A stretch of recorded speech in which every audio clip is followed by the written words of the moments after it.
Hello বন্ধুরা, আজকে তোমাদের জন্য একটা প্রশ্ন আছে। এই মাংসটা কিসের মাংস কমেন্ট করে তোমরা অবশ্যই জানাবে। আমি কিন্তু পুরো ভিডিওতে একবারও এই মাংসের নাম উল্লেখ করব না। অনেকে এই মাংসটা খেতে পছন্দ করো, আবার অনেকে পছন্দ করো না। আমি কিন্তু খাই না, আগেই বলে দিলাম।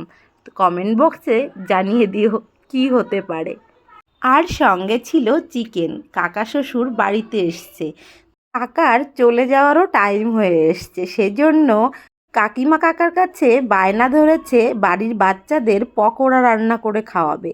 যেমন বলা ঠিক তেমনই কাজ, কাকাকে দিয়ে বাজার করিয়ে নিয়ে আসলো কাকিমা।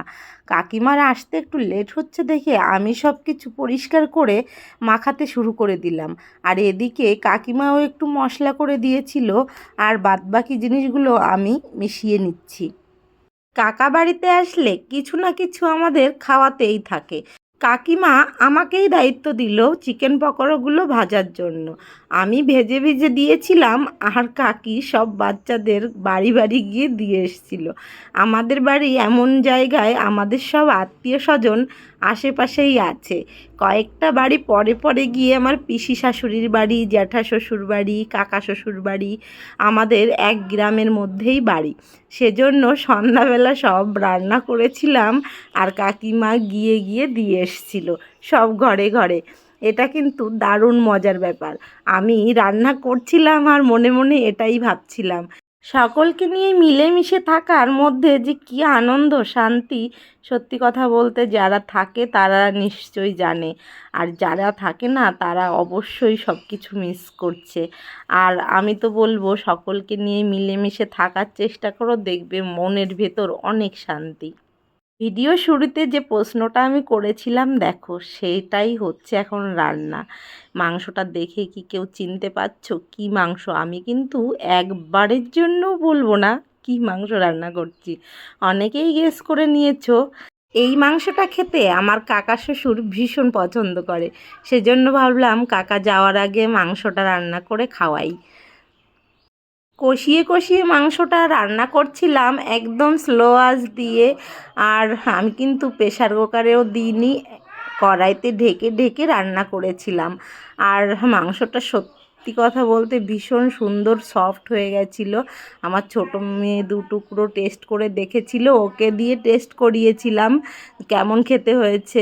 ও তো টেস্ট করে বললো মা খুব সুন্দর হয়েছে। আর পরে দেখলাম কেউ লবণ ঝালের কথা কিছু বলেনি, তার মানে আমার ছোটো মেয়ে টেস্ট করা বুঝে গেছে। আর পাশে দেখো আমি পকোড়াগুলো ভাজছিলাম, আর এদিকে কাণ্ড দেখো, আমার দুই মা মানে ছোটো কাকিমা আর আমার মেয়ে আটা মাখছে। আমার কাকা শ্বশুর রুটি খাবে, সেজন্য আটা মেখে দিচ্ছে আমাকে। আমার ছোটো মেয়ে বায়না ধরেছে মা আমি আটা মেখে ছোট দাদাকে খাওয়াবো, সেজন্য ওকে আটা মাখতে দিতেই হলো। কথা শোনে না, সেজন্য তো দিতেই হবে। দেখো রান্না কমপ্লিট, দেখে কি মনে হচ্ছে লোভ লাগছে? আমার কিন্তু একদমই লাগছে না, কারণ আমি এই মাংস খাই না। বাবার জন্য যখন রান্না করি তখন কিন্তু এতটা তেল মশলা কোনো রান্নাতেই দিই না, যেহেতু উনি এই মাংস খায় না। সেজন্য যেমন খুশি মশলা দিলাম, কষিয়ে কষিয়ে রান্না করলাম, কোনো ব্যাপার না। যে যেমনভাবে খেতে চায় আমি ঠিক তেমনভাবে করার চেষ্টা করি।